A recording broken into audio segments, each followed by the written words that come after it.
Okay. So, dear participants, I welcome you all for this today's morning session. Today we have with us Dr. Prachi Sirsagar. She is presently working as assistant professor in botany, Modern College of Arts, Science and Commerce, Ganesh Kind, Pune. She has huge experience, particularly 10 years of teaching experience with UG and PG, and 5 years of experience at Agarkar Research Institute as a project fellow and research associate. She has completed 4 research projects, particularly digitized inventory of medicinal plants resources of Maharashtra, which is funded by RGSTC Mumbai. Seed and seedling morphology of important medicinal plant funded by Agarkar Research Institute Pune. Then nano material treatment of seed for enhancing seed germination funded by Agarkar Research Institute Pune, and eco restoration of Pushkarni and river Ram near Someshwar Temple Complex, Baner, funded by Kirloskar Vasundhara Club Pune. Not only this, she has also huge research publication. She has published more than 10 international publication and 6 international publication, which is of high impact factor. She has also presented research papers in national and international conferences. She has published 1 book and has participated in 10 different hands-on training, 17 workshops. She has completed 3 faculty development programs, and she is also a very good orator, and she has also given more than 5 guest lecture at different workshop, conferences, and etc. She has also received various awards, particularly SB Jain Prize, then again best paper presentation, jewelry making competition, particularly from the natural plant material, and also won first prize for poster presentation in chemical science and interdisciplinary approach, which is national conference.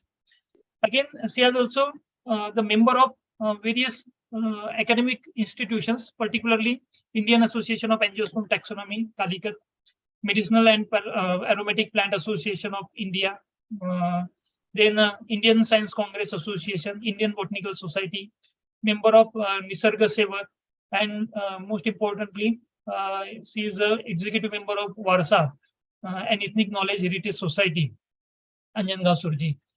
Again, she has also actively participated in organizing various workshop, awareness campaign, then established various botanical garden, audio video lectures she has also delivered. So, dear participants, today we are with us Dr. Prachi Sirsagar from Modern College, Pune.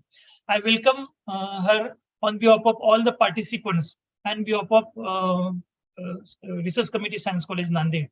So, welcome Prachi for this today's lecture. Thank you, sir. For your information, Prachi, this program is organized for near about 21 days by our Science College, Nanded. And there are 46 participants are there, and all they are recently joined PhD students from 5 different streams, particularly physics, chemistry, mathematics, botany, and zoology. And 1 international student is also participating. So I welcome Prachi on behalf of all the participants. And now I request Dr. Prachi to deliver her lecture. It's all to you, Prachi. Thank you, sir, for the introduction.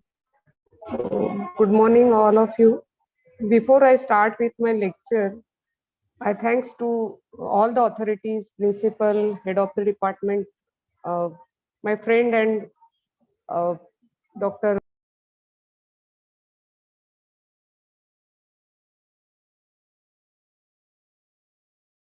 So, am I audible, sir? Yes, you are audible. Okay. From the Science College, Nanded.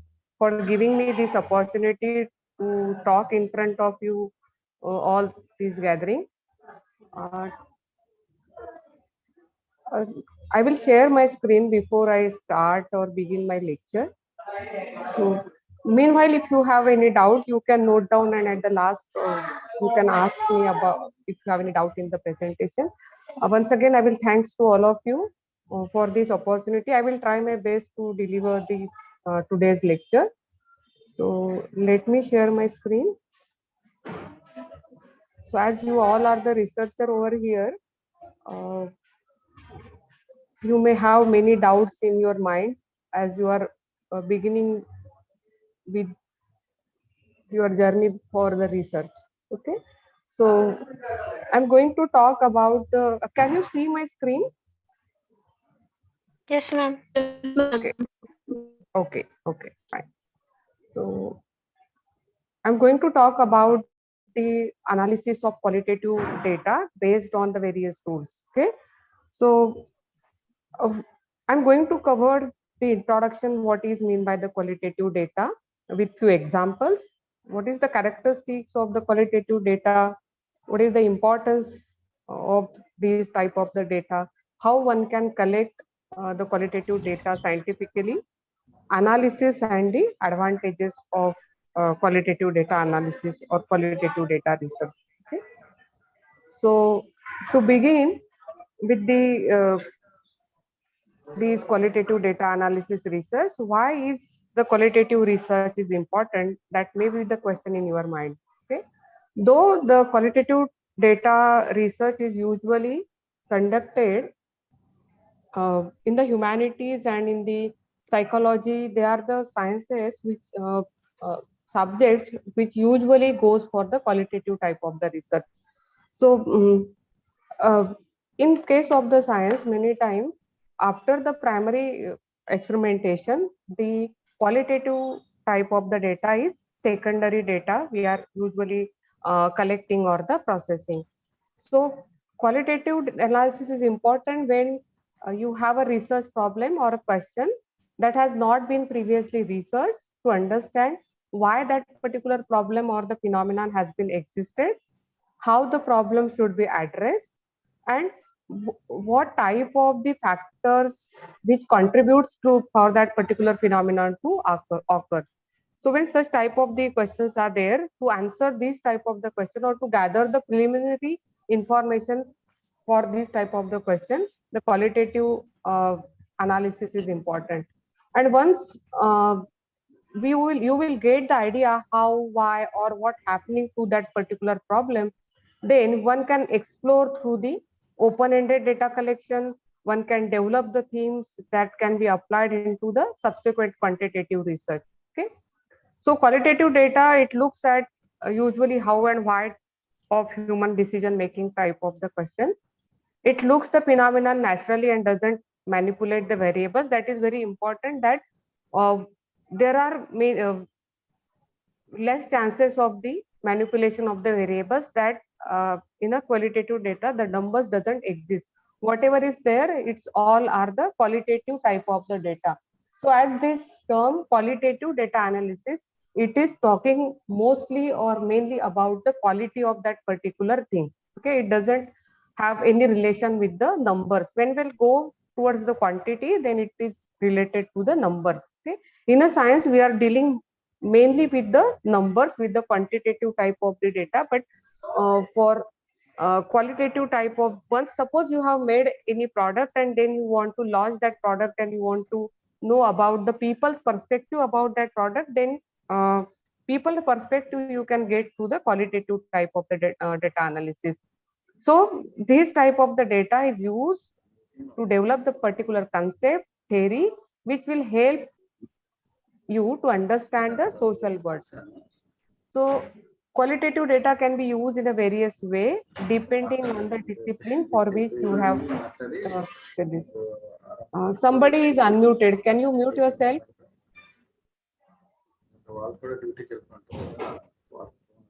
So can you mute yourself? Somebody is unmuted. Yes. I have muted. Okay.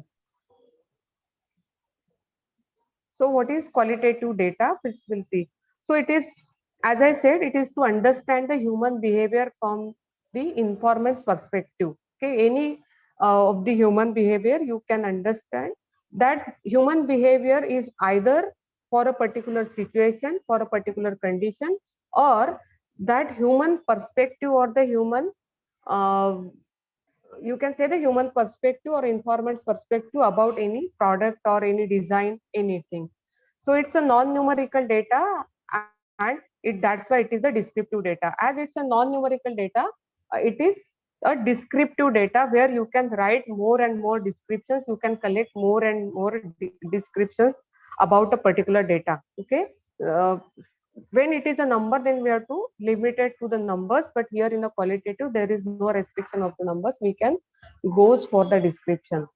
So qualitative research involves collecting and analyzing that non-numerical data. That non-numerical data is either in the form of a text, which is collected, or it is already there and it is analyzed.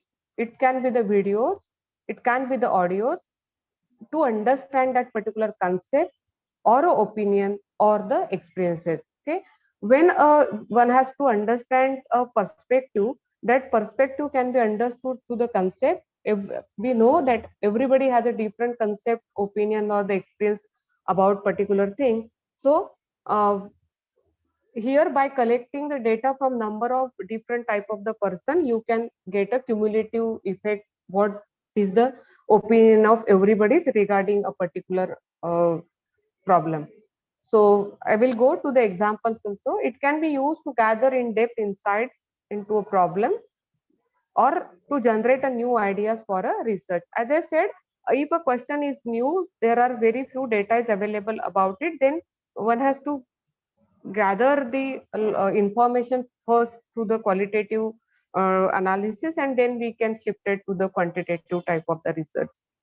So qualitative data is the information which cannot be counted, measured, or expressed using a number. As again we said, it's a non-numerical one.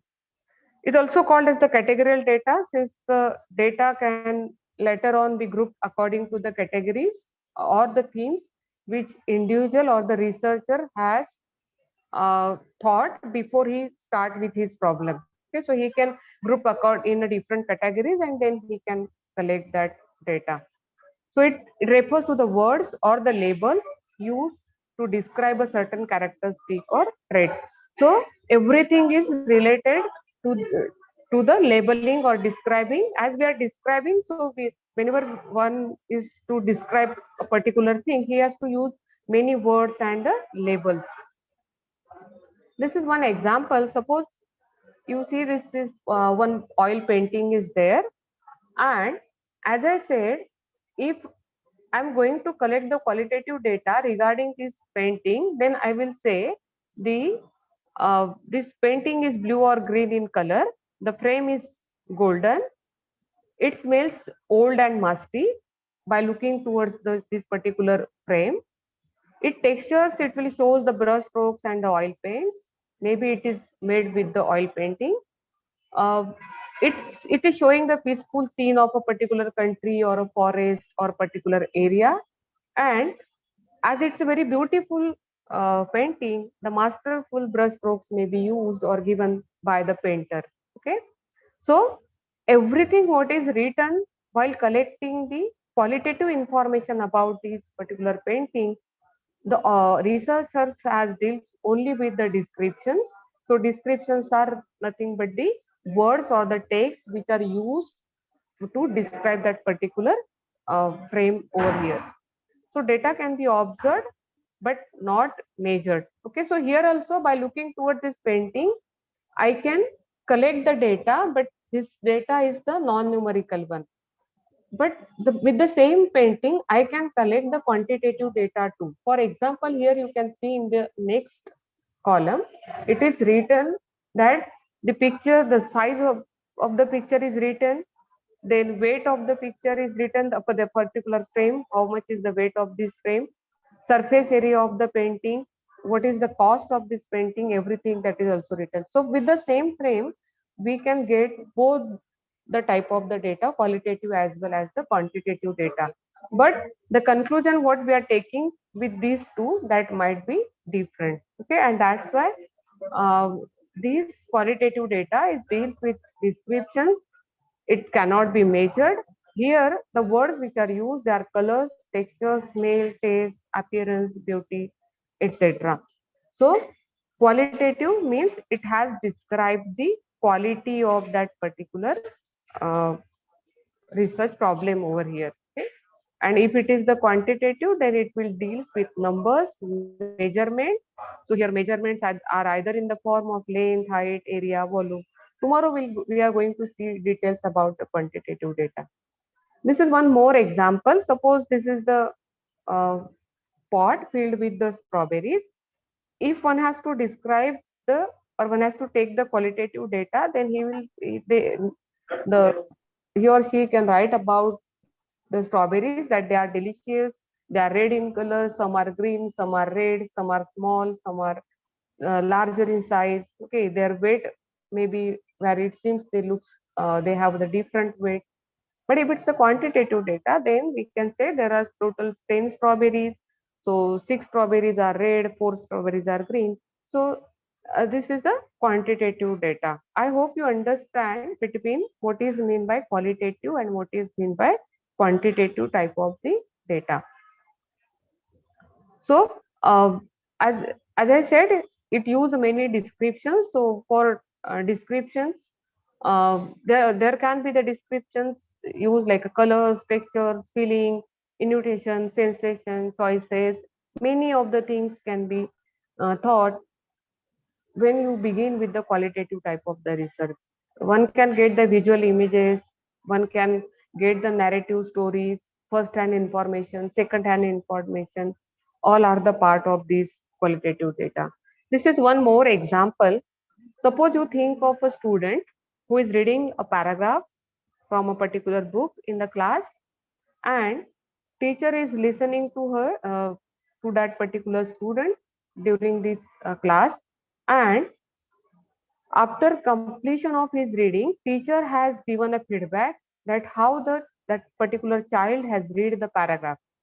If teacher has given a marks for this, then it will be the part of quantitative data. That what usually you get in your masters or the undergraduate class, that you have given a viva, so out of 10 you will got some marks. So that is the part of the quantitative data. But if your teacher has given a feedback, that teacher can be given the feedback on the fluency, its notations, throw of words, subject knowledge, how he understood the subject, clarity when he was reading, his pronunciation, that all the things, they are the part of the qualitative data. Okay. Or suppose you have seen a cake and you are describe it as you have seen the color of it, that orange, blue, black, whether the cake is tasty, how is its shape, then these are also the qualitative. So many examples one can quote for this. At the last I will show you, give you the example of, suppose you went in a particular forest, and in the forest you have seen different types of the plants. Okay, there are the herbs, there are the shrubs, trees, there can be the climbers, lianas, grasses, many different types of the animals also you have seen in the forest, and you have written it as herbs, shrub, trees, climbers, or the animals, insects. Then that together is giving the qualitative type of the analysis. But if you have given that in the herbaceous there are the 10 plants are there, in the shrubby there are the 15 plants are there, then they are the quantitative type of the data. So when will you choose the qualitative data for the research? Okay, that can be the question. So qualitative research is ideal when a researcher wants to gather in depth insight about a particular issue, or a researcher wants to develop a new theory or a new conceptual model. Okay, if there is any idea, there is and regarding that particular idea, one has to develop a in-depth knowledge. So for that he has to gather information first, and then he can give any concept or the method. That's why I said this type of the research are primarily used in the humanities and the social sciences field. In the pure sciences, it is used secondarily. A few examples which of the research topic which are related to this qualitative type of the data is: how do employee decide when it's time to transition to a new career? Or if during the COVID, many of the students they get shifted to the online teaching, and then again after the 2 years they come back to the classroom teaching. So how is the perspective of the students, what they favor? So in this case, different students have a different perspective. Some may like the online mode of the teaching, some may like the offline mode of the teaching. So but so in that case, to get that perspective of the students, one can collect the or one has to select the qualitative type of the research.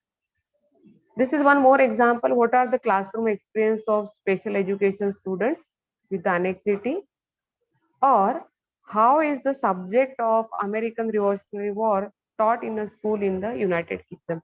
Any type of the research problem which needs a data which is a quality, which needs a data which is the descriptive type of the data, not in a number.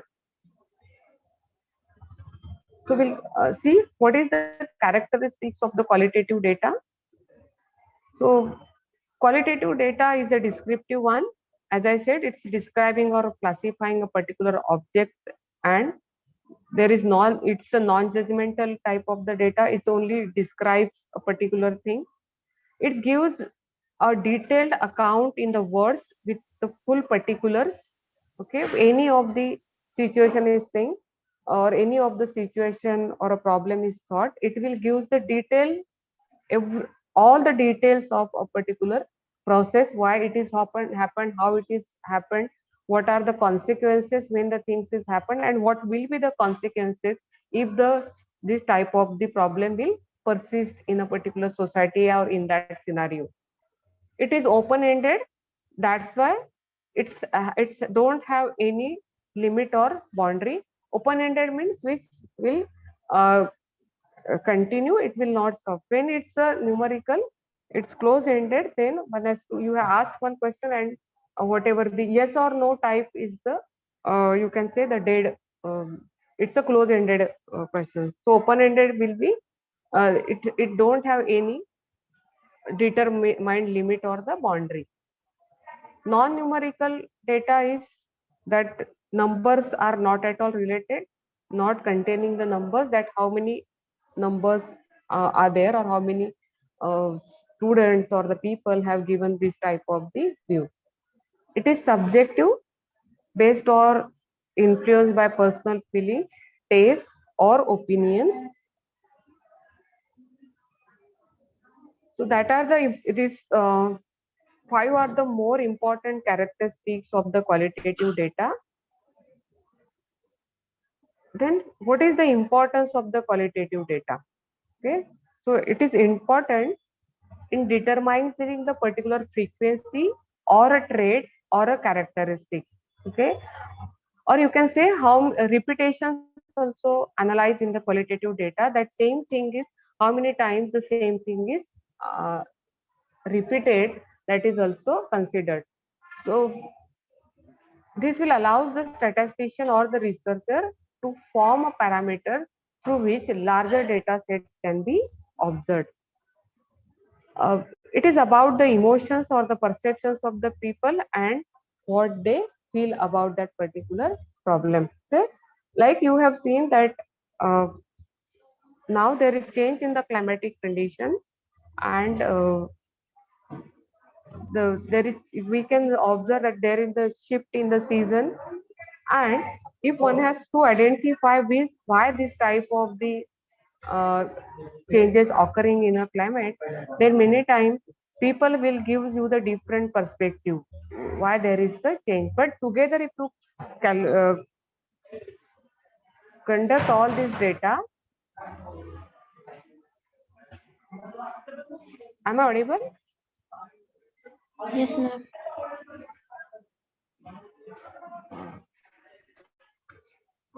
Light has been gone. Just a minute. I will share this. I will wait for a minute. Okay.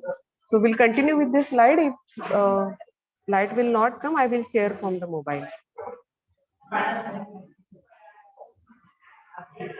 So in a quantitative data, this type of the perceptions and emotions are documented. Okay, how here they were documented, how many numbers are there. It helps the markets or the researcher to gather all these information. Just a minute, I will share from the Vishal sir.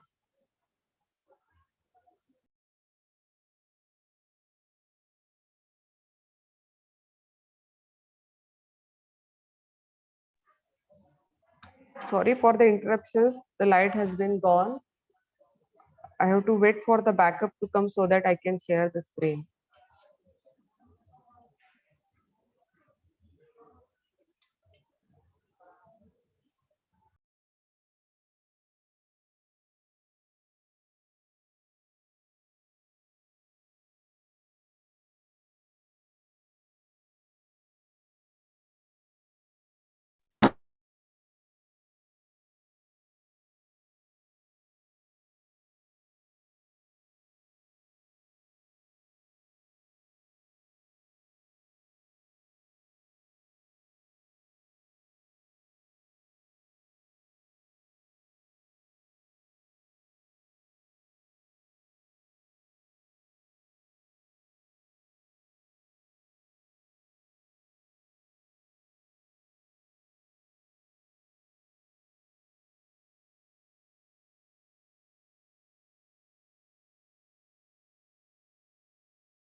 Hello.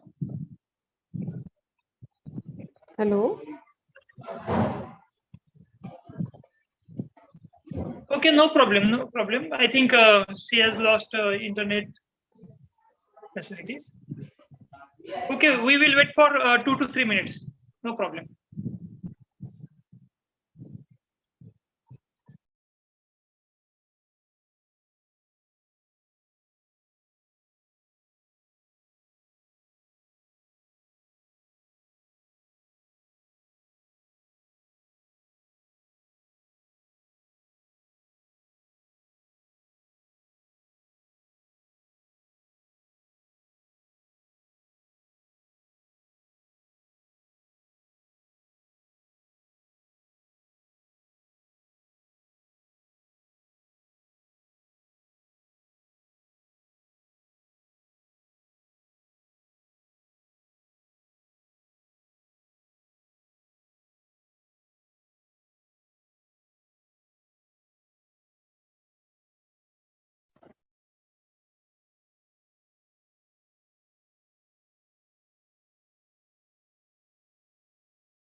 Lights came, we'll begin in 2 or 3 minutes.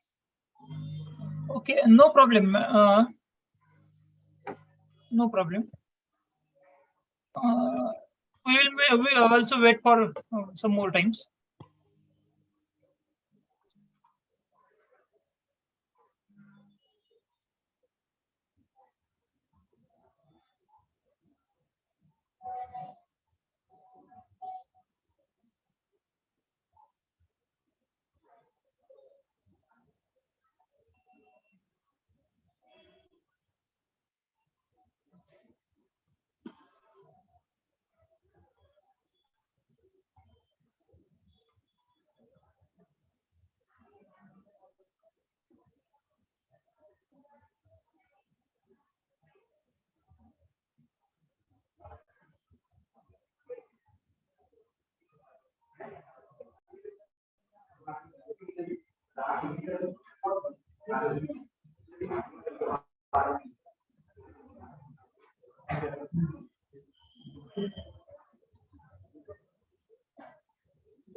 Sir, participant screen sharing start करता का? I'm not able to share. 1 minute, 1 minute. Ganesh. Ganesh.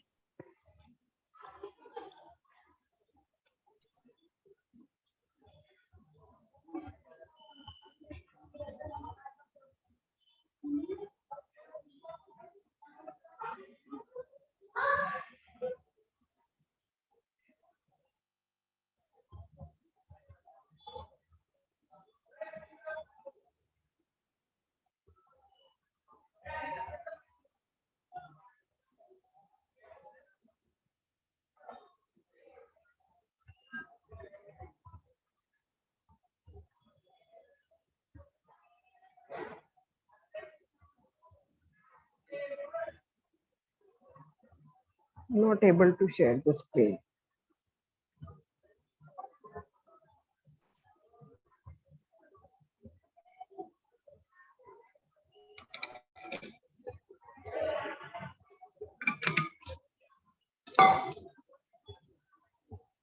Ganesh.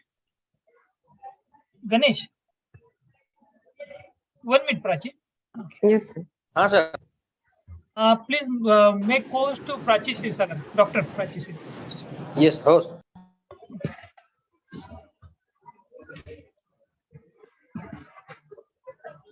Okay, you are co-host now. Prachi ma'am. Okay, sir.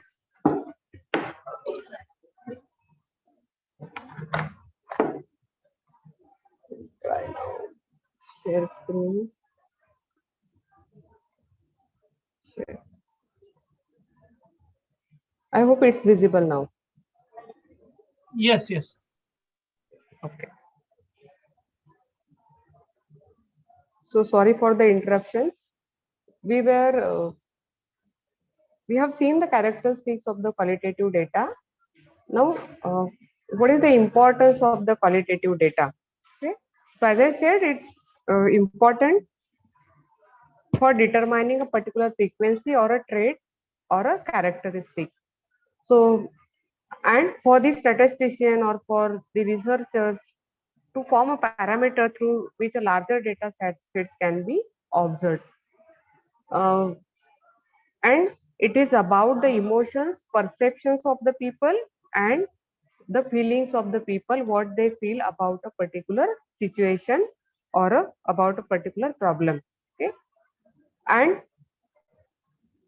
it helps in a market researcher to understand their consumers language and they deal with the research problem so that they can deal with that particular research problem very effectively and efficiently.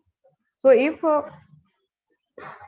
a particular market or if a particular industry, it has developed a particular product, then what is the consumer's opinion about that particular product? By looking towards that particular products, what they feel by using that particular problem, how they will feel, because in a market or for a product, for the successful use of that particular product or the marketing of the product, a consumer's perspective is very important, whether they like the product or they dislike the product. Okay, so when they are or anybody, if when they are describing or they are giving the opinion about a particular problem, they will talk about the quality of any product, they will talk about the quality of the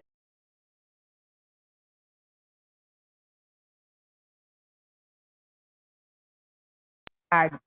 Okay, or whatever the their feelings or the emotions are there regarding that product. But cannot rate the then we go for the rating that 1 2 3 4, which might be the part of the quantitative parameter. But earlier, whether you like or whether you dislike, that has very much importance in the market research, so where this qualitative data is very important. Okay, now we have talked about the characteristics and objectives and what is the importance of the qualitative data. But if a researcher, he has to get the qualitative data, what can be the different methods he can use. Okay, so as it's a non-numerical type of the information, so it is gathering the information in the form of the words. Okay, so words means, suppose there is one product is there, whether the product is good, if it is a food product, whether it is a tasty, uh, or how is its color, how it's the aroma, all are the words to describe that. It's a beautiful one, it's a tasty one, or delicious one. These are the words which are used to describe that particular product. Or it is in the form of the different images. It can be the observations to understand the individual's attitude, its behavior, belief, and the motivations in a specific context. Okay, so here that specific context is the research problem which is in the mind of researcher. So it seeks to understand the social phenomena through in-depth exploration and the analysis of people's perspective, experiences, and the narratives the people have given about a particular in that particular context. That's why when the data is collected through the qualitative research method, it's often a subjective type of the data, open-ended data. It is unstructured data, and it can gives a rich understanding of the complex social phenomena. So broadly, if you see the qualitative type of the data collection method, then these methods are or qualitative data can be collect through the individual interviews. It can be collected through the surveys or focus group discussions, or one can gather by the observations only. Okay, or by a case study, or by keeping records of a particular context. Okay, so since it is this data is not measured, researcher has to prepare methods or data collection tools that are structured to a limited extent. As I said, it's a this data is the unstructured one, it is not the structured data. When the data is structured, we can analyze it very well, or we can interpret very well from the structured data. Okay, but if it is the unstructured data, then one cannot or it is difficult to interpret about the unstructured data.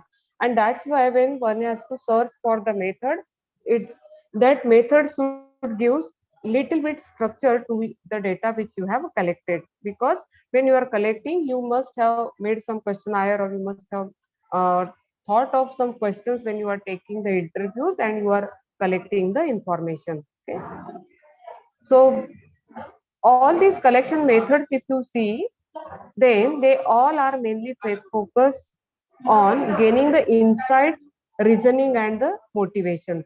Okay, means एखाद्या product बद्दल किंवा एखाद्या situation बद्दल, एखाद्या context बद्दल, what are the insights of the people, why this type of the insights are there, that type of the reasoning is there, की तुम्हाला एखादं product आवडलं तर का आवडलं आणि नसेल आवडलं तर का आवडलं नाही, and the motivations, they all are the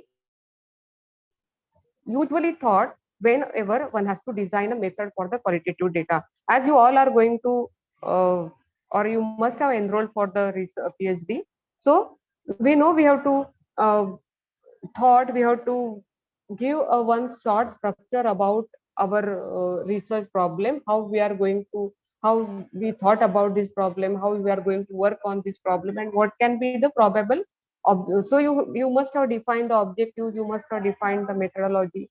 So how you have defined, suppose it is a qualitative data, then these are the standard methods are there. But through all these type of the methods, whatever the data you will gather, it will be the primary data. But it's a very important data which will give you a correct insights about a particular context, and then you can shift it towards for the further research. So the first method, screen not visible. Have you seen the, all of you, can you see the screen? Somebody is not able to see. Yes. No, it is visible. All the screens visible. Somebody is there, Chandra Badane. Chandra Prakash. I think there is a in network issue of their side. Yes. Okay, fine. So it's a qualitative, the first method in the qualitative data collection is the one-to-one interview. Okay.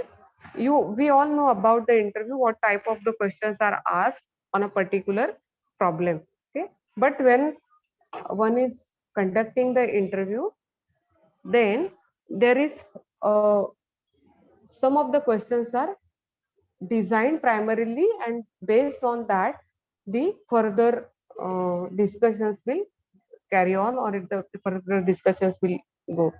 So it's a very commonly used data collection methods for qualitative research, and it is mainly because of the personal approach is there in the qualitative method. As we say interview, it's a personal approach.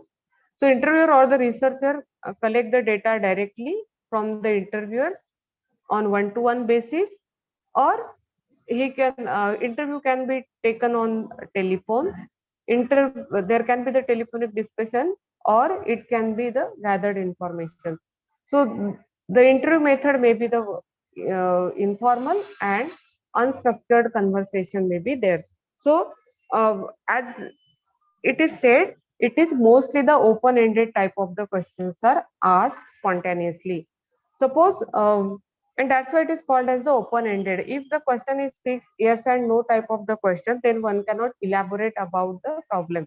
But if you ask about a particular quality, how is the product, then, or what is your opinion about this particular product, then interviewer will give you many things about the problem, where he observed, or how is his experience, how is its insight, everything will be given through the open-ended type of the question. Many times, once the interviewer given one answer, by listening to the answer, there can be the spontaneous another questions can be generated, and they can also generate, and through that question also the data get collected.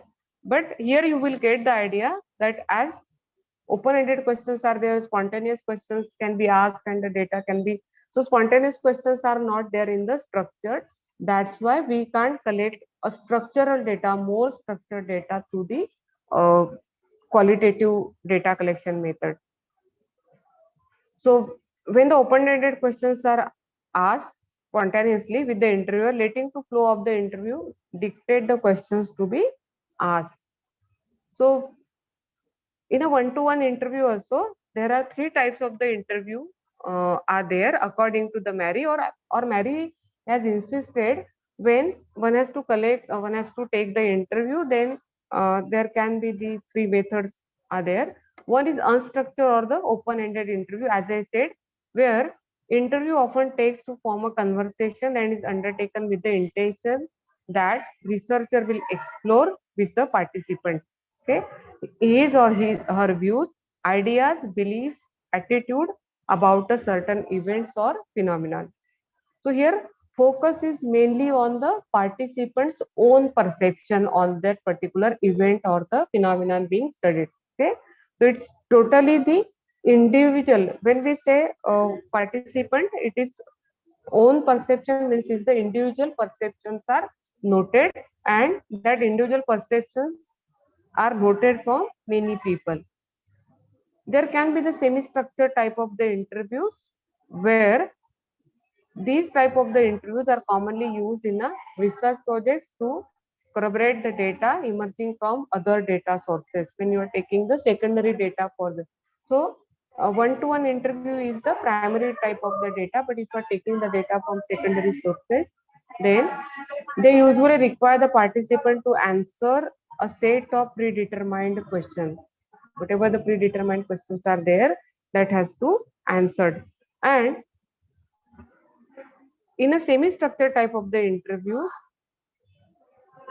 it do allow for the probing and clarification of the answers. If it is a structured interview, then questions be detailed and developed in advance. So it has already thought of the interview, what type of the questions can be asked and what type of the questions can be asked when this type of the question is framed. Then researcher knows what type of the answers he is expecting or what is his thought process, and accordingly he will ask the question or he will frame the question. So it is the method which is frequently used in multiple case studies or large sample groups to ensure the consistency. That is again important, that a particular product, it has been said good only by very few students, or you have taken the interview of only 10% and they said yes, the product is good. It cannot be the we cannot say it's the general public view also that the product is good. So usually it should be collected from the larger sample group so that you will get the idea that whether these type of the opinion are consistent in the society or its perceptions of very few individuals. The another method which is used in the qualitative data collection is the focus group. Okay?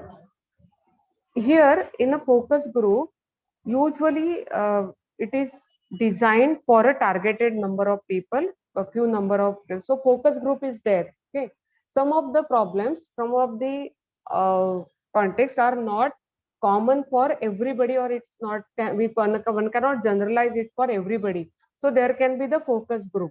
Okay, for some questions can be asked only to the students. So the students are the focus group, or there can be the limited number of respondents are there in the focus group within a targeted market or targeted group. So who can give you the response about the product? Those people who have used the product or those who knows the product. Again the light on. So the main of the focus group is to find the answer to the why, what and how type of the questions. One advantage of the focus group is you don't necessarily need to interact with the group in a person. Okay, here person to person perspective we are not getting. Here we are getting the perspective or the opinion through a group of people, that what the group is saying in majority. Okay,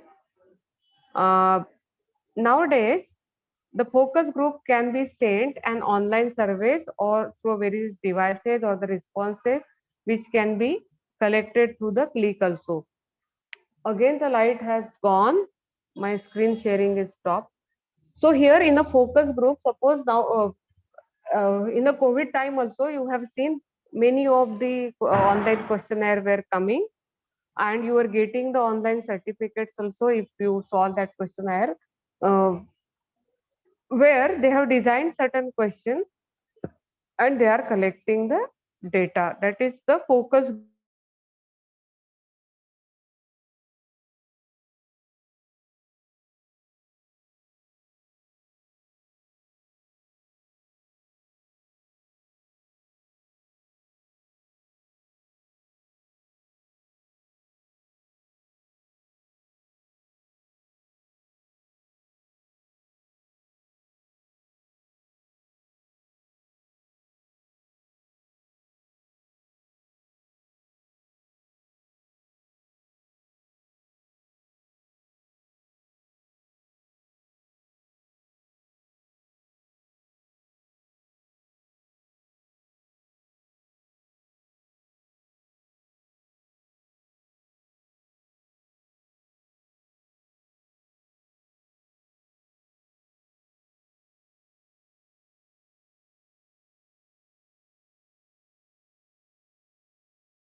Hello. Hello. Hello.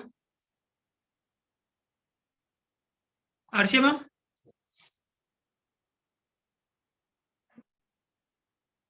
May I audible to all?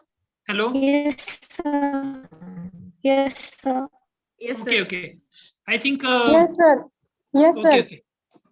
I think there is network issue from that resource person side. We will wait for her to join.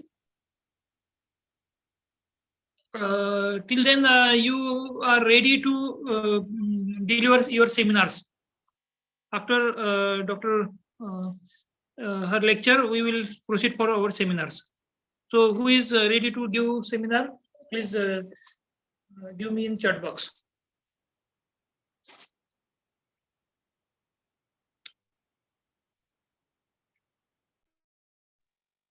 Yes, who is ready? Or otherwise, I will call you call randomly.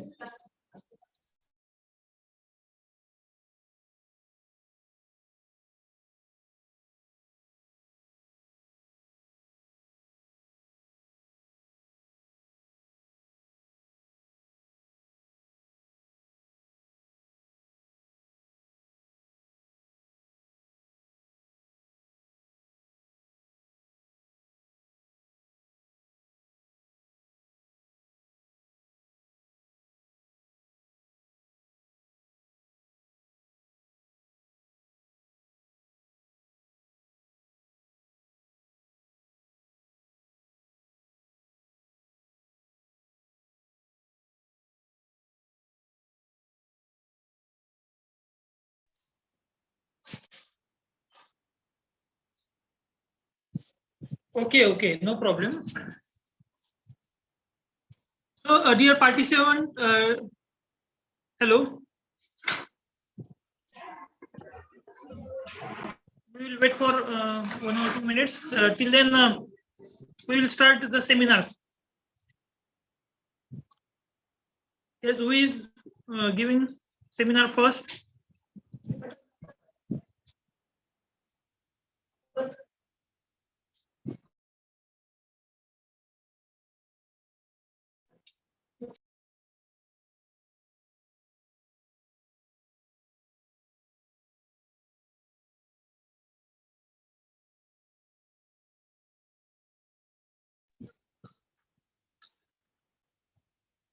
Yes.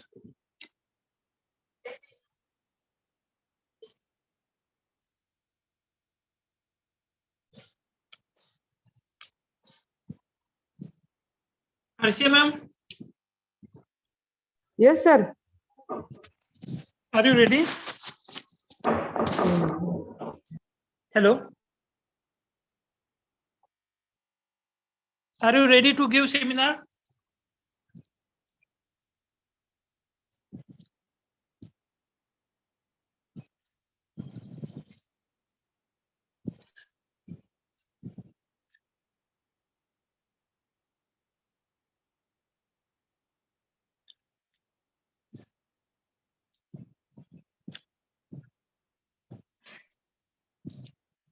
चला message करा मला कोण seminar देणार आहेत लवकर. Yes. Hello.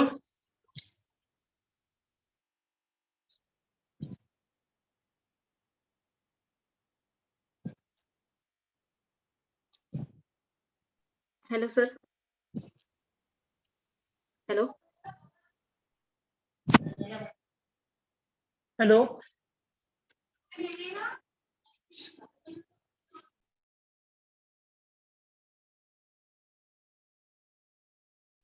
Hello, sir.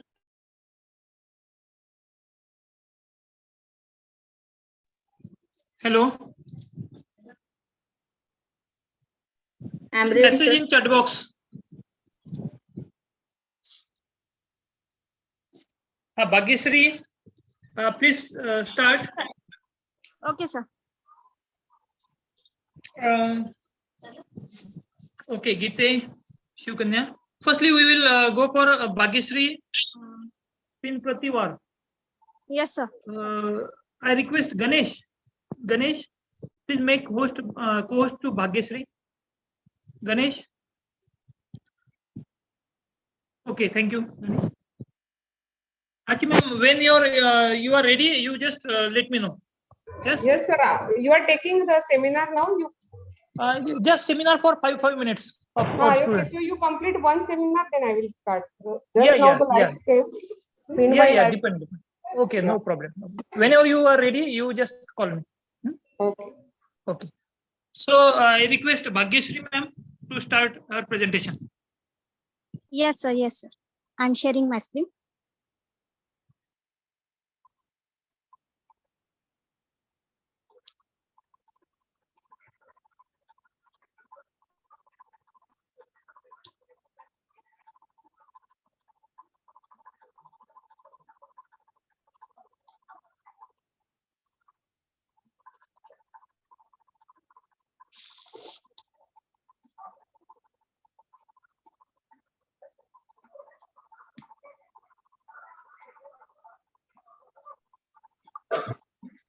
My screen is visible now, sir.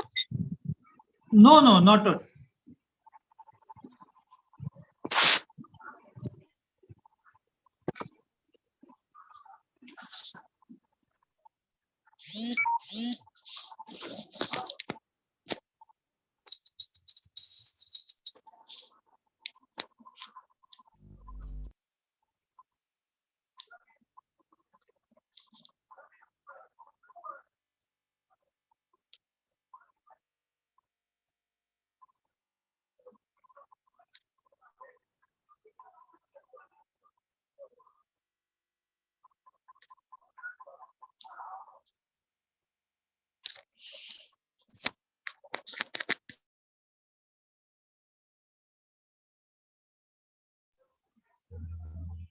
If Bhavgeshri madam is not able to share her screen, I can continue.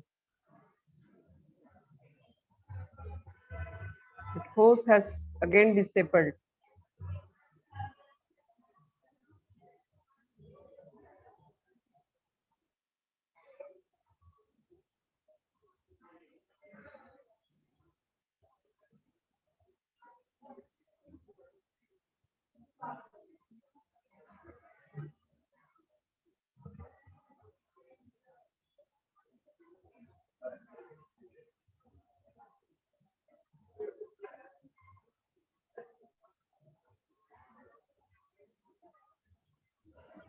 Yes, you are co-host now, Prachi ma'am.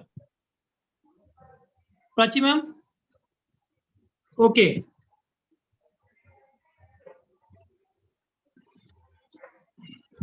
Okay.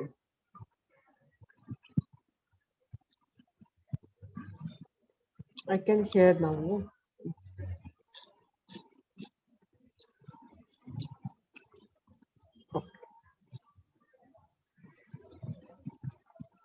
Okay, so for in a focus group, Yeah. now one can, yes, am I audible? No? Yes, yes.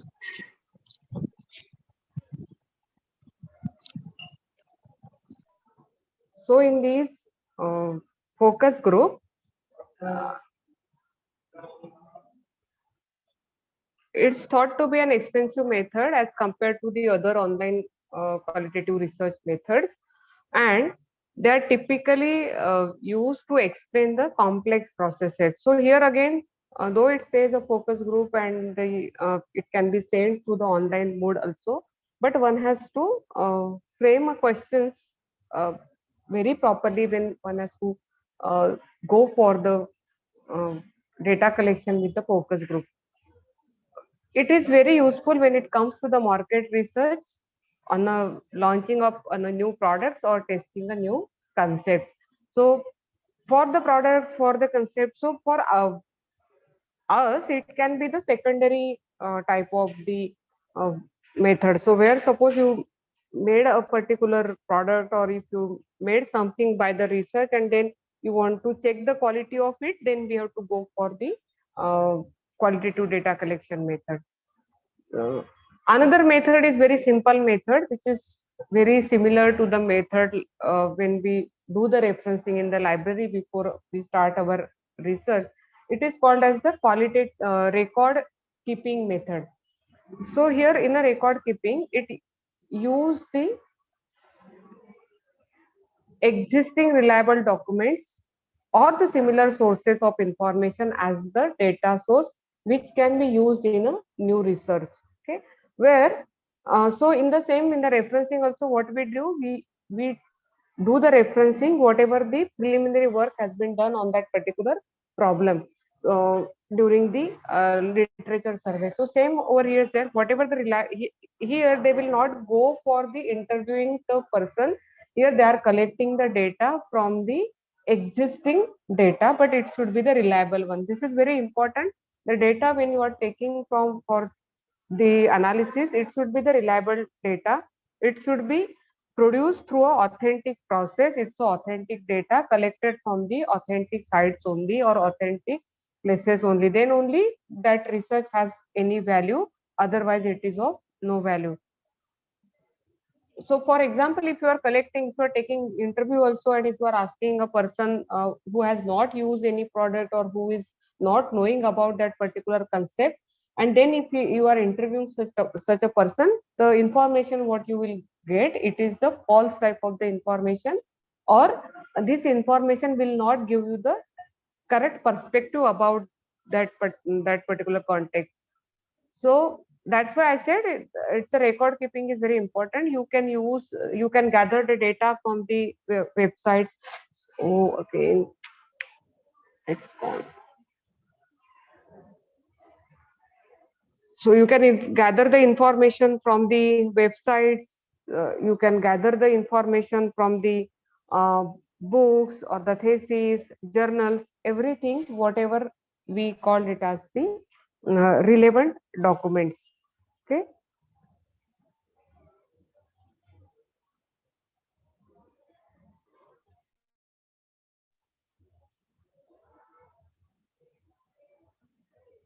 Sir. Hello. Hi, hello. Can I continue in the afternoon? Frequently the light is going, so or I can continue after 10 minutes. I will take the data on my mobile and then I will share the screen from the mobile itself. Is it Okay. fine? No problem. Only after 10 minutes. If the Okay, lights, no problem. No problem. No problem. light will come, I will take all the data in the mobile, and then there will be no interruptions, because I'm Okay, sharing okay. from, yeah. Okay, so you No can problem. continue Till with then, the we will seminar. continue with our seminars. Yes, yeah. So, dear participants, please start the seminars. I request Radhika. Radhika. Radhika. Yes, sir. Yes, sir. Please start your presentation. Yes, sir. Just a minute. Okay. Again, I request Mr. Ganesh to make co-host to Radhika Deshpande. Ganesh.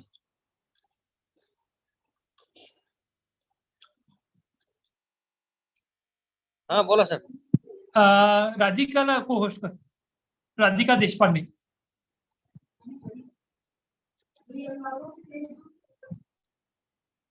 Again, who is ready? Please post in chat box so that Ganesh will make co-host to him. Ganesh ज्यांचा message येईल chat box मध्ये त्यांना post कर. Okay, chat box मध्ये message करा ज्यांना seminar द्यायचा ready म्हणून, त्यांना पोस्ट करता येईल. Radhika, please start your presentation.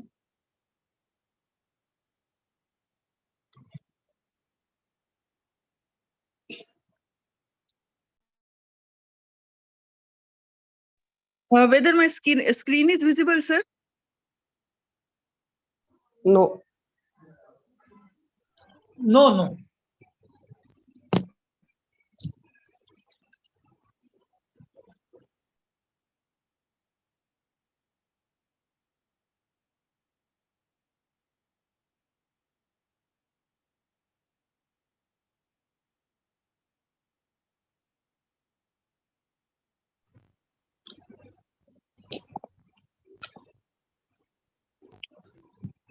Now?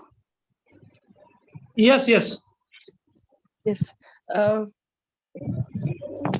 Good afternoon, all of you. Myself, Radhika Deshpande. My today's seminar topic is about sampling and its types.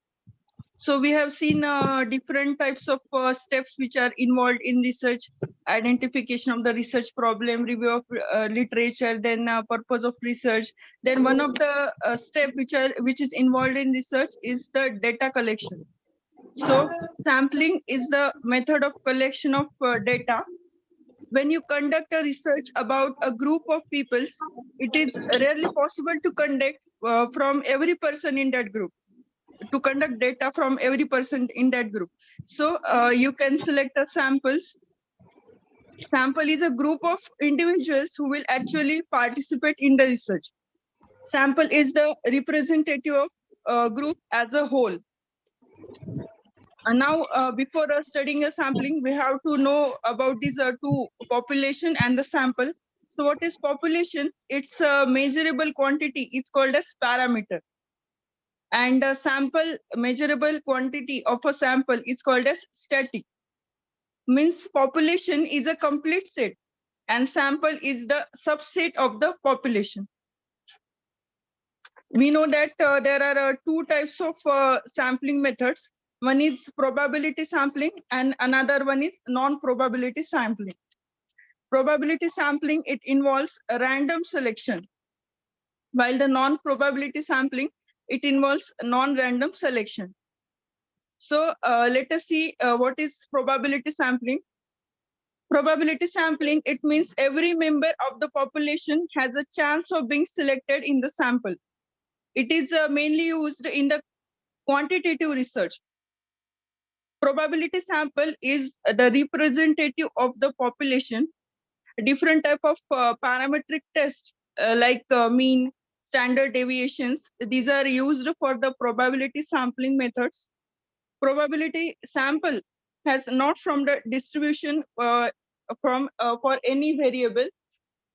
So there are four types of sampling method, probability sampling method. First one is simple random sampling, then systematic sampling, stratified sampling, and the last one is cluster sampling. Let us see what is a simple random sampling. So simple random sampling means every member of the population has an equal chance of being selected in the sample. Sampling frame should include whole population. Means every member, there is simple random sampling involves selection on the random basis. Means if you want to select a sample of 100 employees of the company X, you assign a number to every employee in that company database from 1 to 1000 and use random number generation to select 100 members. So this is the simple random sampling. Then the second type of probability sampling method is systematic sampling. Systematic sampling is like simple random sampling, but it is usually slightly easier to conduct than simple random sampling. Means here every population it is listed with a number, but instead of randomly generating numbers, individuals are chosen at a regular intervals. Let us see the example of this systematic sampling. If the HR database group employees by the teams and team members are listed in the order of the seniority, but there is a risk of your interval might skip over people in the junior rules, so that the sample is skewed towards the senior employees. Then third type of sampling, stratified sampling. Stratified sampling, it is used where the population is heterogeneous. It involves dividing the population into the subpopulations, or we can say that subgroups. It allows to you to draw more precise conclusion by ensuring that every subgroup it is properly represented in the sample. To use this sampling method, you divide the population into the subgroups, and these subgroups are called as strata. If a company has, example of the stratified sampling, if a company has 800 female employees and 200 male employees, sample reflect the gender balance of the company. Means here this type of sampling method is used when the heterogeneous population is there. Then the fourth type of probability sampling is the cluster sampling. Cluster sampling, it involves dividing the population into subgroups, but each subgroup should have similar characteristics to the whole sample. You can randomly select entire subgroups. This cluster sampling method is good for dealing with a large population, but there is a more risk of errors in the sample. Example, if a company has 10 offices in the cities across the country, then offices in the 10 cities across the country, then you can randomly select the 3 offices, and these 3 offices are your clusters. Then this is about the probability sampling methods. Non-probability sampling methods, it includes 4 types: convenience sampling, purposive sampling, snowball sampling, and the quota sampling. So non-probability sampling methods, here the individuals are selected based on the non-random criteria. Means not every individual has a chance of being included in the sample. So these non-probability sampling methods are often used in exploratory and qualitative research methods. First one, it is convenience sampling. A convenience sampling simply includes the individual who happen to be most accessible to the researchers. Convenience sampling method, it is an easy and inexpensive way to gather initial data, but there is no way to tell if the sample is representative of the population. So it can't produce generalizable results. Example of the convenience sampling, it includes if you are selecting opinions about the student support services in the university. So after each of your class, you ask fellow students to complete the survey on the topic. Then second type of non-probability sampling method, it includes purposive sampling. Researcher uses an expertise to select the sample. In case of purposive sampling, if you want to know more about the opinions and experiences of disabled students, so you can purposefully select a number of students with different support needs. Then third type of non-probability sampling, it includes snowball sampling. So this type of sampling can be used to recruit participants via other participants. Snowball sampling, it is also called as chain referential sampling. Here you can get contact with more peoples. Example, if you are searching experiences of the homelessness in your city, so there is no list of homeless peoples in your city. So you meet one person who agrees to participate in the research.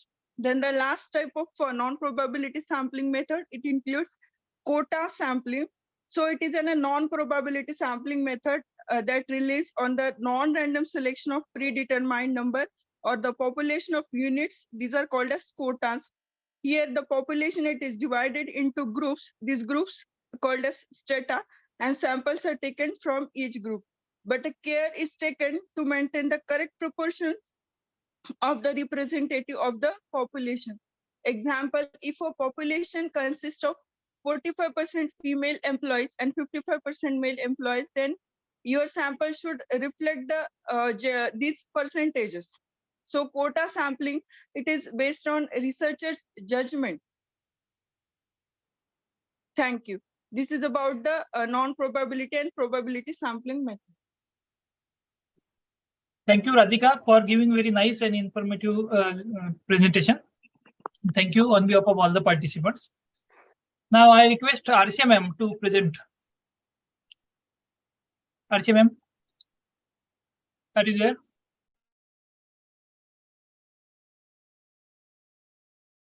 Recording.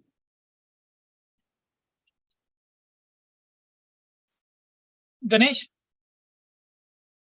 Ganesh? Ganesh? Arshia ma'am post कर. Arshia ma'am, Arshia.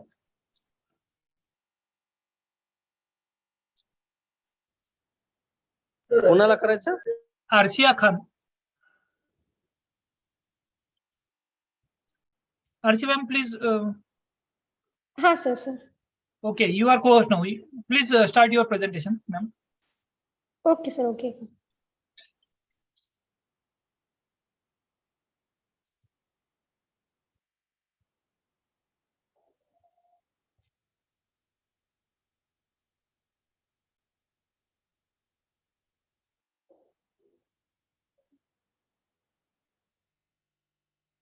Sir presentation share नहीं हो रहा है sir. Microsoft power point share कैसे करना slide? Share button पे जाके आप शेयर करो. Okay sir, okay. वहां पे टैप करो. आप मोबाइल से है कि लैपटॉप पे ज्वाइन है? मोबाइल है सर. तो स्क्रीन पे टैप करो, नीचे ऑप्शन आते हैं शेयर का. ऐसा स्क्रॉल करो, शेयर का ऑप्शन आता है नीचे, जो पट्टी है ना साइड पर. हाँ सर, किए सर. एक मिनट. उसमें शेयर एक ऑप्शन है, वहां पे जाके इसमें.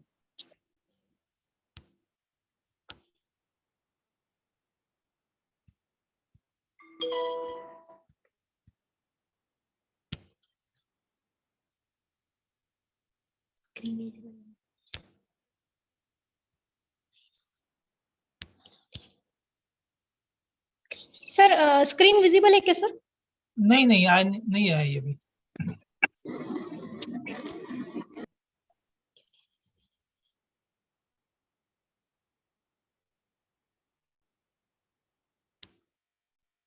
सेटिंग से अलाउ करना पड़ेगा.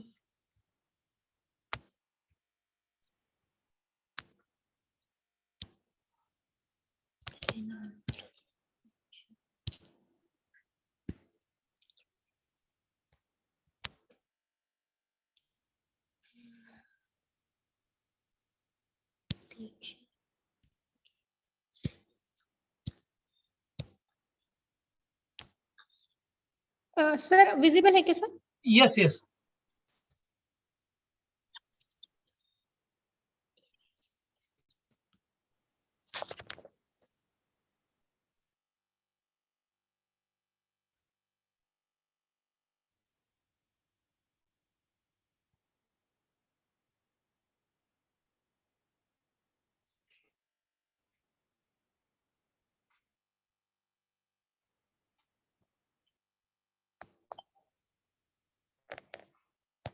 सर स्क्रीन विजिबल है sir? Yes, yes. Okay, sir. Thank you, sir. So, I am Arshia Khan. I have completed my MSc B.Ed. Now, I am enrolled under the guidance of Dr. Deshmukh Jayashree ma'am.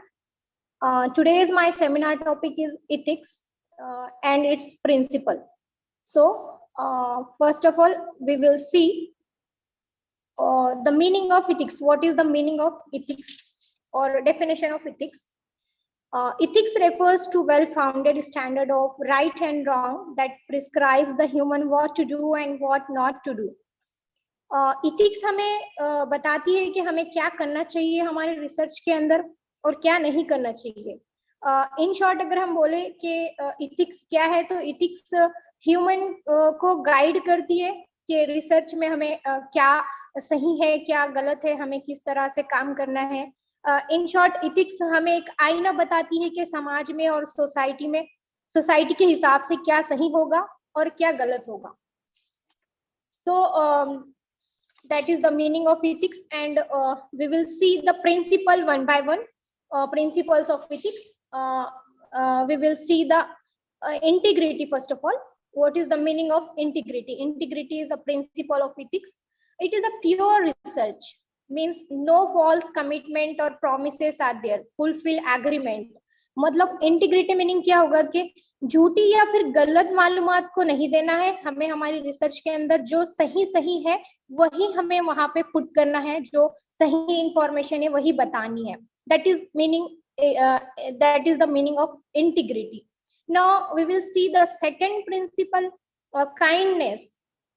Kindness is generally thought of as the quality of being friendly, considerate and generous.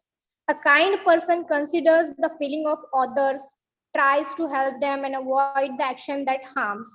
जैसे कि research ऐसी होनी चाहिए जो दूसरों को नुकसान ना पहुंचाए।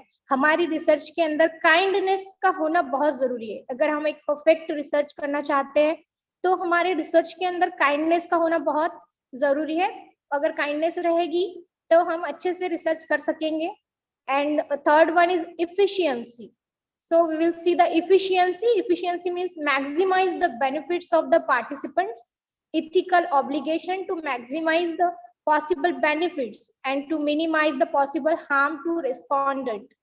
अभी एफिशिएंसी का अगर हम देखें तो रिसर्च ऐसी होनी चाहिए जिसमें ज्यादा फायदा हो और कम नुकसान हो। मतलब कि रिसर्च में ज्यादा नुकसान ना हो, मतलब ना हमें रिसर्चर को, ना जिससे हम इंफॉर्मेशन ले रहे हैं, जिनके कांटेक्ट में आ रहे हैं, उनको भी नुकसान ना पहुंचे।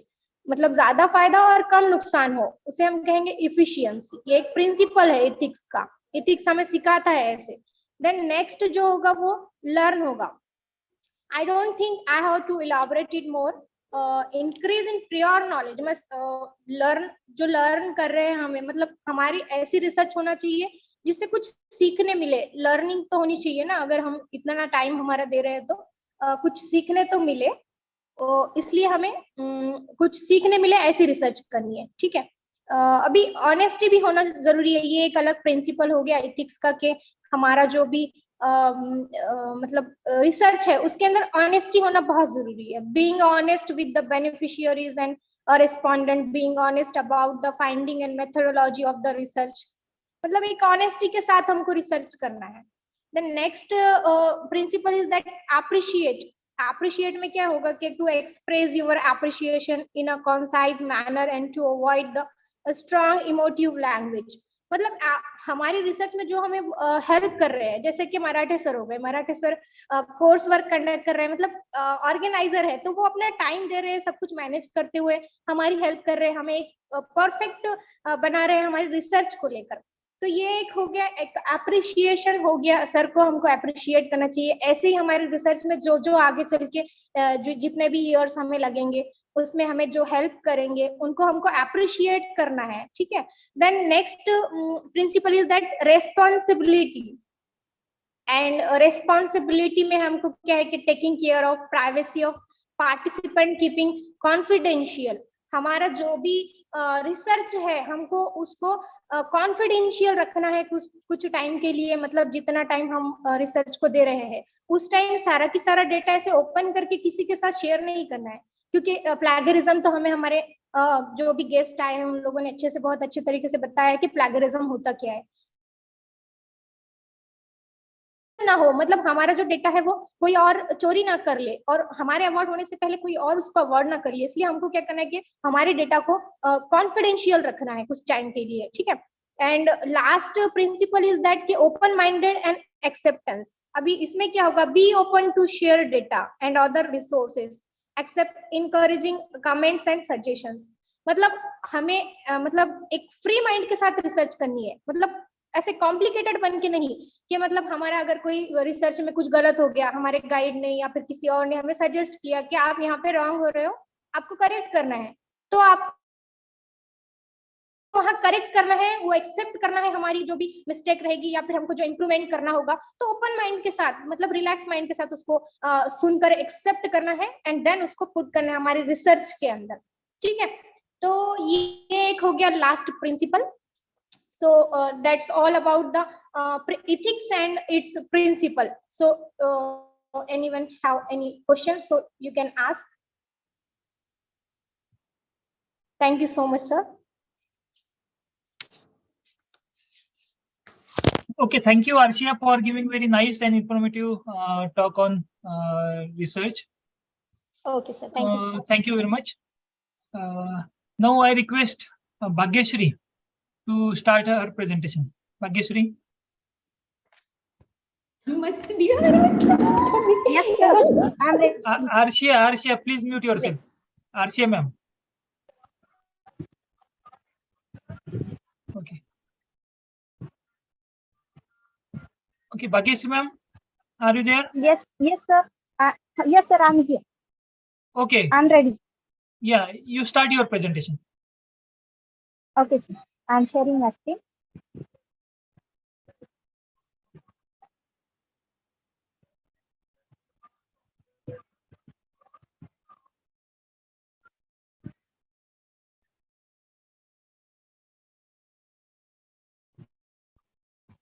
झाली का sir? Hello. Yes, ma'am. Hello. Yes. Yes, दिसत आहे. Yes.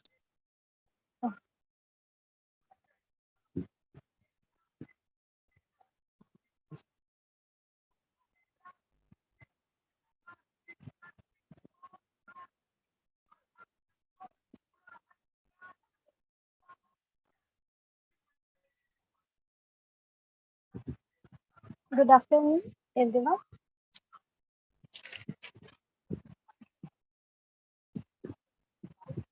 I'm presenting today concept of sampling.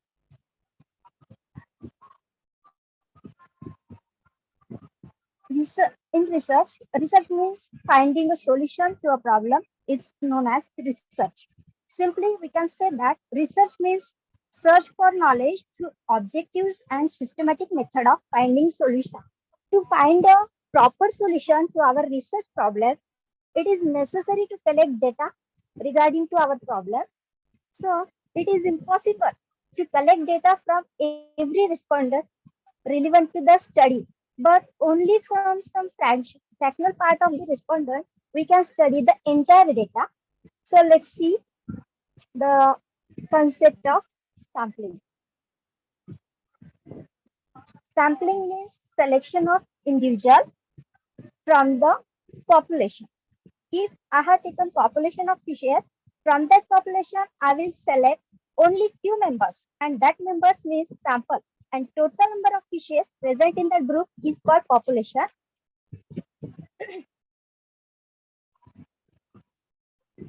Sampling is fundamental to all the statistical techniques, and the selecting members selected in such a way that every individual has the equal chance to be taken into the sample population. The measures like mean, standard deviation, and coefficient of correlation of sample observation, they are called statistics, and the measures like mean, standard deviation, and coefficient of correlation of the population, they are called parameters. And the accuracy of parameters depends on the sample representativeness or statistics. Sampling is the process of obtaining information about an entire population by examining only part of it. So sample represents the population characteristic so that it may result in the valid and reliable conclusion in our research. What should be the characteristic of good sample in our research? Then let's see the characteristics of good sample. Sampling is one characterized member of large population corresponding to its properties. Sampling provides more accurate measurement and does not involve errors. It produces results with faster speed. It can save money and time. It is used to estimate the sampling errors, and it is free from bias. Good sample is comprehensive in nature. Good sample is easily approachable and data can be collected easily. It makes the research work more feasible and it has practicability for research situation. There are some advantages of sampling. It has greater adaptability. It is an economical technique. It has greater accuracy in the observation. It has greater speed in conducting research work, and it has greater scope in our research field. It reduces the cost of observation or data collection. Then what are the application of sampling techniques in various types of research? It can be used in case study, in historical research. It is not important. In normative survey, experimental research, in and in educational research also. There are two types of sampling: probability sampling and non-probability sampling. Probability sampling, it is a method of sampling which gives the probability that probable sample is representative of a population, and in this method, every individual of the population has equal chance to be taken into the sample. And there are subtypes of probability sampling: simple random sampling, systematic sampling, stratified sampling, repetitive sampling, multi-stage sampling, cluster sampling, and area sampling. The another one is non-probability sampling. In non-probability sampling, the population is infinite type, which is not countable, and this non-probability sampling is of four types: sampling, quota sampling, and judgment sampling. Thank you, sir. Giving very nice seminar. Thank you very much. Now I request Dr. Prachi ma'am. Are you there? Yes, sir. Yes. You want to continue? Yes, sir. I will try to continue. Okay. Please make me host. I will try to share the screen. You are co-host already. Okay. Yes, thank you.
Prachi ma'am, Yes, sir.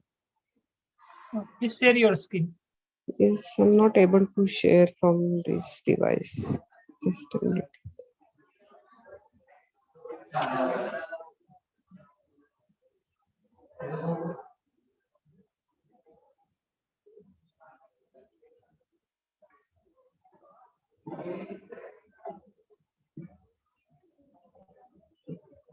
Start recording or casting with Zoom.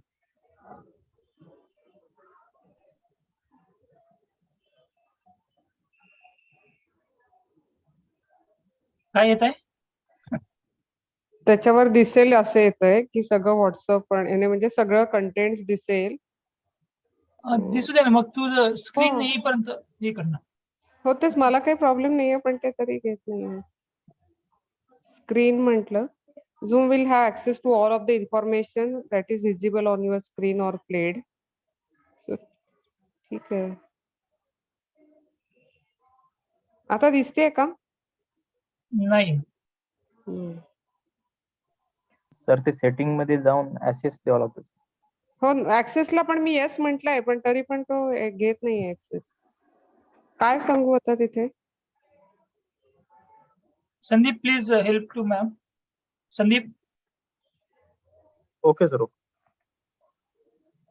Sir हे बघा, मी जर त्याला share म्हटलं तर he is asking URL, screen, photo, box, everything. मी जर screen म्हटलं तर तो दिसतो, म्हणतो आय सेड येस. आता डिस्प्ले ओव्हर अदर ऍप्स, त्याला काय म्हणायचं?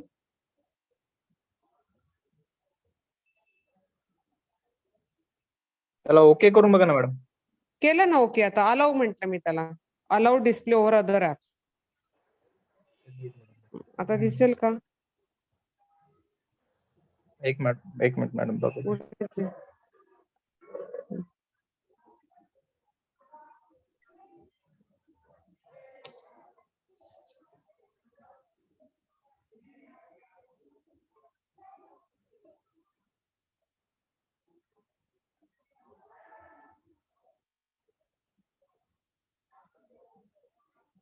Yes, sir. Now it is visible. Prachi. दिसते? हो. हा दिसत आहे मॅडम. ओके.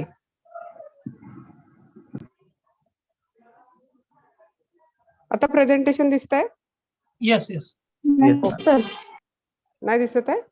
दिसत आहे मॅम, दिसत आहे. दिसत आहे, दिसत आहे. Okay, thank you. I think I was on this particular slide of record keeping. I hope now we'll continue and we end up without any more interruptions. So, as I said, we were on the record keeping, so it's very similar to the review of literature when we are doing. So, you should take all the decisions, or you can take the data from the already available information. Either it is documented in a book or on a website, but all these things should be the reliable one. Coming to the next method, which is called as the observation method.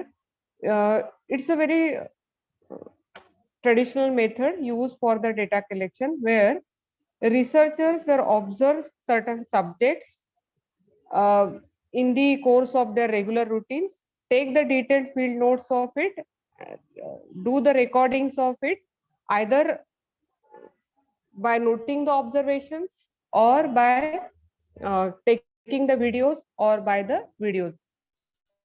So usually we apply this type of the research in the in sciences also, where this will give you the change in the particular. Suppose you are observing a change in the structure of a particular plant, or change or effect of particular situation, or effect of particular environmental factor on the growth of a plant, then where we are keeping the observations of it. Okay, when if you are doing the analysis of it, then that will be the part of the quantitative data. But if you are just recording the observations, what is happening with that particular treatment, then that can be the part of the qualitative type of the data collection.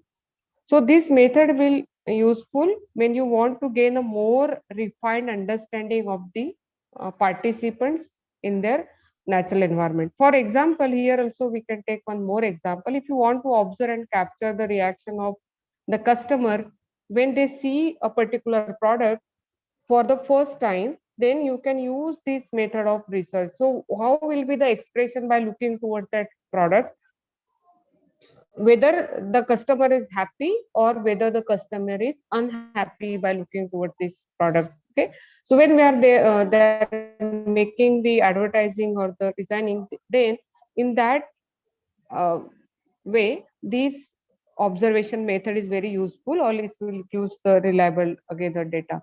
So you can observe the product store and capture their reactions while they are interacting with it.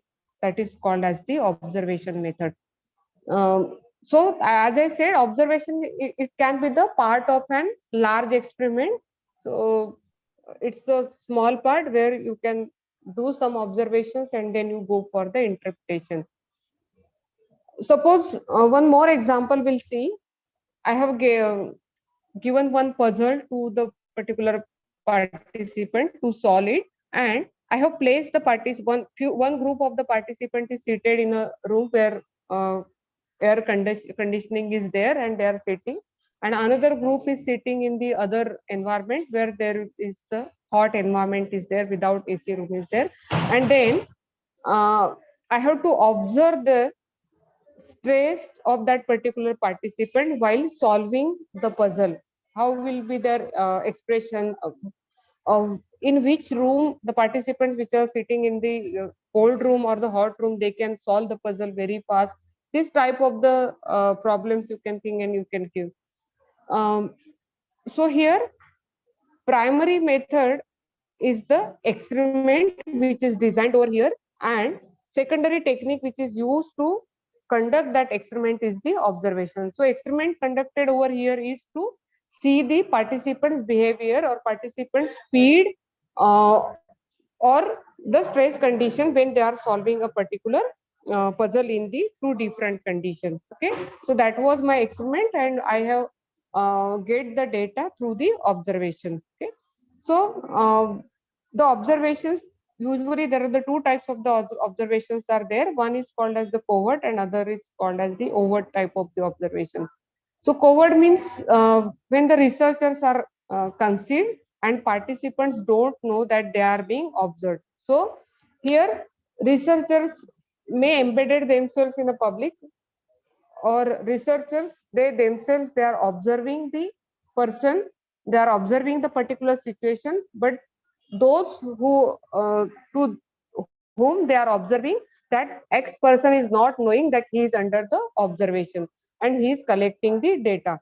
Okay, so like here in the example I said that researcher is some in a particular mob, in a group or in a store, or he is in an online chat room, and he is observing that X person and he is getting the data. But this type of the data collection has some ethical issues if the humans are involved in the process. Suppose you are observing the behavior of any animal in the field, then that is also the part of the this observation method.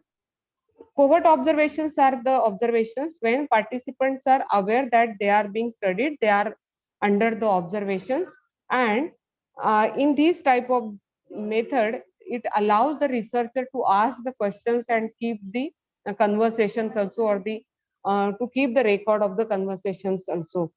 So ethically, covert type of the observations are more accepted because and such a, if it is the study related to the person, and then you have to take the permission from that person whom are under the study, and then you can do the observation. Our next method is the case study research. The earlier methods, what we have seen, most of the somebody else has shared the screen.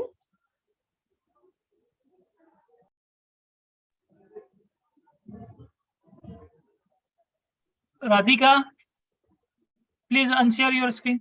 Radhika, stop sharing. Radhika. Radhika, are you there?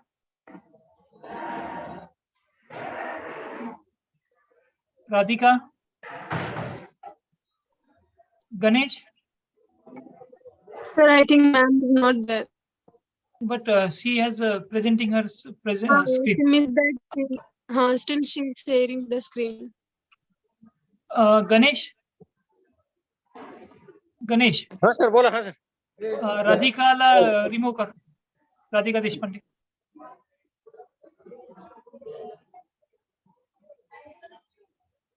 Okay. Prachi ma'am, you may continue. Okay, but sir, my screen is visible? No, Not no, able- no. You again just share your screen. Okay, maybe the same problem will be there now. Is it visible? Yes, yes.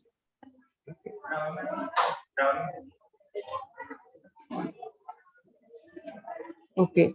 So earlier, most of the methods which we have seen, they are the part of, they were commonly or traditionally used methods. Recently developed method, which is called as the case study research, though it's recently, but not very recently, it is also the older method. So here, there will be the in-depth study of a person or a group or the event will be done. And in case of case study, nearly every aspects of subject's life history is analyzed to seek the pattern or the cause of the behavior. These again, case study research are very common in case of the psychological study, where they study the behavior of a particular person by all the angles, by all the perspective. So it can be used in various fields like psychology, medicine, education, anthropology, political science, and social sciences too. Here they used to explain an organization, or they used to explain a particular entity. Okay. So they can be studied a particular organization too, that how is the particular organization is working, um, how the organization is started, and now the present situation of the organization. Everything can be studied through a case study research, or they can study a single entity also. So it allows the exploration and understanding of the complex issues also. So it can be the robust method of the research, but particularly when a holistic, in-depth investigations are required. This type of the research method is used within a number of areas like education, social sciences, and similar. Like nowadays, we can see that because of the use of the technologies, the students, they are not able to focus in the classes. So we can gather the information why the students or which group of the students are not able to focus and all. They can be the part of the case study. So the advantage of the case study research is that you can focus on the specific and the interesting cases. Okay? This is one more example in a case study I will like to quote over here. It is Anna is a pseudonym of a woman who was named as the Bertha Pepperlin. She is the patient of a physician whose name was Joseph Breuer. While she was never a patient of Freud and Breuer, they were discussed her case very extensively, and then they found that the woman was experiencing the symptoms of condition that was known as hysteria, and they found that talking about her problems helped relieve her symptoms. So her case played a very important part in document to talk therapy as an approach to the mental health treatment. So when they have researched, when they have talked, when they are taking her information, and they come to know that she is the patient who is suffering with the hysteria, and she will feel very relaxed if somebody will talk with her, or she is able to talk with somebody, will get free when they will talk, and somebody will not free, or they will not get relaxed when they are talking about an issue with somebody else. So but in the psychological study, or in a health treatment of the mental patients, talk therapy is thought to be very useful, and this is the example which gives them idea that yes, it can work very well. In a qualitative data, all these method. So if you have collected data, now you are ready with entire data. The next important thing is to analyze the data. In any type of the data collection, you can collect the data, but analysis is very important. analysis and the interpretation. These two things are very important in the data collection. So there are two approaches are taught in the data analysis. One approach is called as the deductive, and another one is called as the inductive approach of data collection.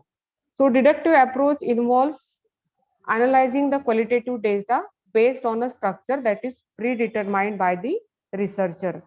So here researcher can use the questions as a guide for analyzing the data, whatever the questions they have asked, and they have collected the data. So this is very quick and easy option or the approach, and it can be used when researchers has a very fair idea about the responses what they receive from the sample. So this is called as the deductive approach. If it's an inductive approach, then it is not based on the predetermined structures or set ground rules, framework, etc. So it's a more time consuming and thought approach to a qualitative data analysis. So this type of the approach is used when the researcher has very little or very few idea about the research phenomenon. So the inductive technique has no structure, or they don't have the framework. So they just have gathered the data. Now, whatever the random gathered data is there, they have to make it into the structured form for the analysis. Without getting any data in a structured form, one cannot analyze the data. So in a deductive approach, while collecting also, if the data is collected properly, one can go for the deductive approach. Then there are 4 to 5 important steps are there for the data analysis. Once the data is collected, one has to arrange all the data. So after collecting all the data, it is, as I said, it's usually it is unstructured, it is unclear. So arranging them is the first stage in the qualitative analysis, and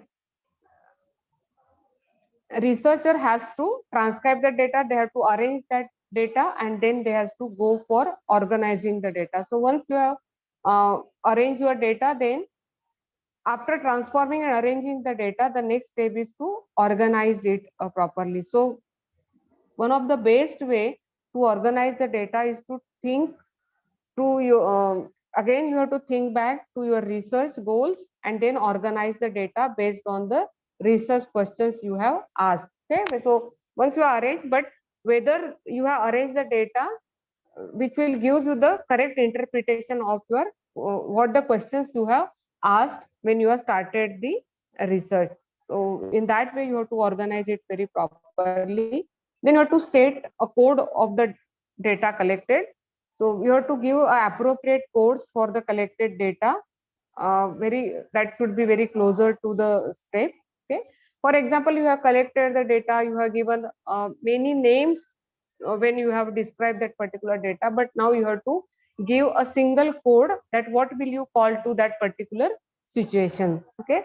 Suppose you said the person was unhappy, he was sad or something, then you have to give one collective term to that particular person's behavior. Okay. So that is called as the coding, or when you give a code. Then we have to validate the data in the data validation. The qualitative data analysis, it will also require the data validation. It should be done through the research process and not just once. There are two sides are there to the data validation. One is the accuracy of your research design or method, and second is the reliability, how well the approach deliver the accurate data. And last thing is conducting the at the last we have to conclude the analysis process. So finally, when you conclude your data in a presentable report, it should describe your research method, their pros and cons, whatever the pros and cons are there to the research, and what were the limitations are there. Okay, so that is called as the last analysis, which will be the concluding analysis or the conclusion of your research work. So your report should include the findings, it should include the inferences, what will be the future ideas to continue this particular topic, or and nowadays there are many software also available which will give you, or you can analyze your data through many aspects by using the different software. So here in a short you can say, in a data analysis, important is the data collection, which you can collect through observation, interview, documents, or the recording. Then the reduction in the data, you have to reduce it, you have to make it small, you have to reduce it, and then display of the data in the form of the matrices or the graphs, network charts, anything. And at the last, you have to give the conclusion to this. So you can give the confirmation, variation, or what is your interpretation by collecting all these data. So like quantitative, there are the different types in the qualitative data analysis also, as we have seen. Like content analysis is method is there, thematic analysis method is there, narrative analysis, grounded theory analysis, or discourse type of the analysis. All these type of the analysis, they are depending on the data which you have collected. In a thematic analysis, you have to read the data many times, and by repetitive reading the data, you have to draw some conclusion from it. You have to find out some code, and then once you have find out some codes, you can draw the interpretations from it. Okay? In case of the grounded theory analysis, or in the grounded theory type of the data, where it is usually based on the real examples, the group of the real examples, and through that group, like grounded theory analysis are usually done in case of the medical sciences, or in case of the health sciences, that patients case studies are there, where they will get the data through that particular person is there. So which is called as the grounded theory analysis. I will give more focus on these topics tomorrow also. I will go ahead with the advantages of these qualitative data analysis, where in a qualitative data analysis, there is in-depth understanding about the problem is there. It provides the in-depth information about the attitudes, behaviors, and leading to a deeper understanding of that particular research problem. There is the flexibility, as the methods allow the researcher to modify the questions or change the direction if new information emerges. So if in case of the flexibility, if you see, if it's a quantitative approach, then we can't change or shift the methods regularly. But here in a qualitative data, we have the chance that we can modify when we are, if you are interviewing a person, or if you are taking the data through the observation, and you thought now this data will be more reliable if I will add these 2 or 3 more questions, then that flexibility is there in the qualitative data analysis. It is in context, so it helps to provide the deep understanding of the experiences and the perspective of the individuals, as it's a contextual data is there.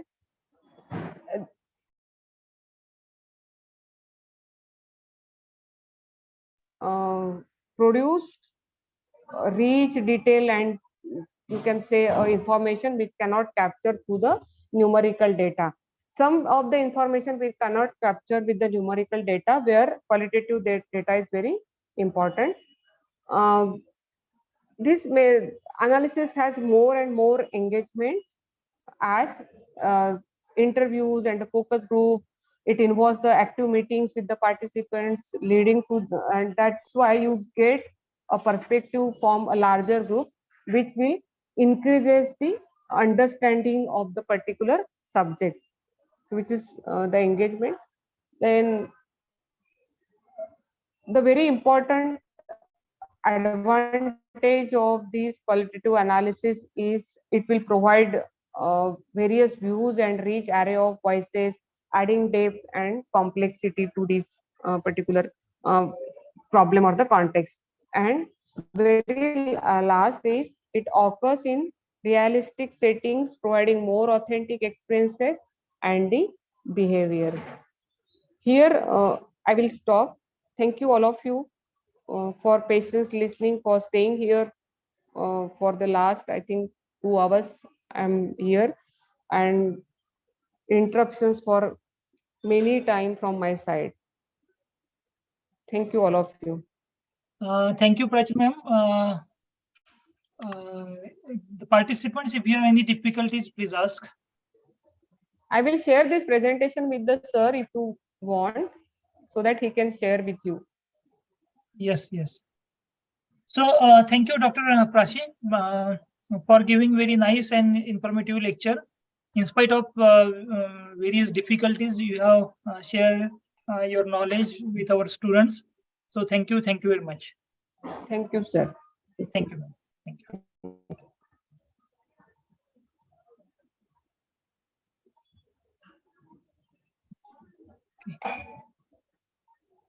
So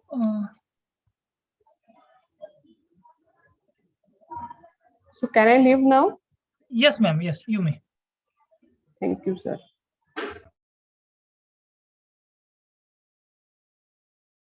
So, dear participants, today our whole program is somewhat disturbed because of certain unavoidable circumstances. Whatever the two guests of this session, morning session, they have urgent meeting of BOS. That's why they are not able to conduct their lectures. So we have arranged, we have just alternate our session totally. So from 2 p.m. We have 3 lectures. 2 to 4, one lecture is there, and 4 to 5, another guest will deliver the lectures. So I think it is 1 p.m. and 9 minutes are there. So I think we will stop here and we will again meet at 2 p.m.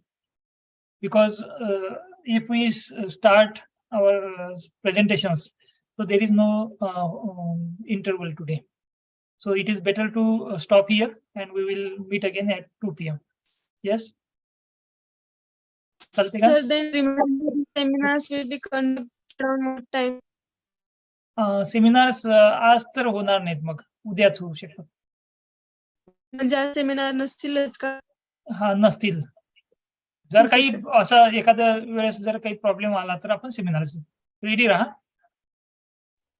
काय झालं की सगळे जे lectures होते आता 12 ते 1, 1 ते 2 हे दोघांना पण बीओएसचे मीटिंग अर्जंटच सांगितलं त्यांनी, त्यामुळे त्यांचा प्रॉब्लेम झाले आणि मॅडमचं पण मध्ये मध्ये इलेक्ट्रिसिटीमुळे इंटरप्ट होत होत्या, त्यामुळे तो प्रॉब्लेम झाला.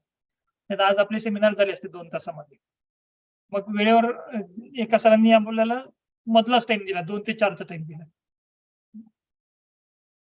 म्हणून थोडस मला वाटतं आपण इथं स्टॉप करू. ठीक आहे. हो सर, हो. We will meet at 2 p.m. right? Okay. Okay. Yes, thank you. Sir and करायची का मीटिंग? हा, 1 मिनिट, कोणाला काही बोलायचंय का? Yes, Rachita ma'am, you said something. Rachita? Sir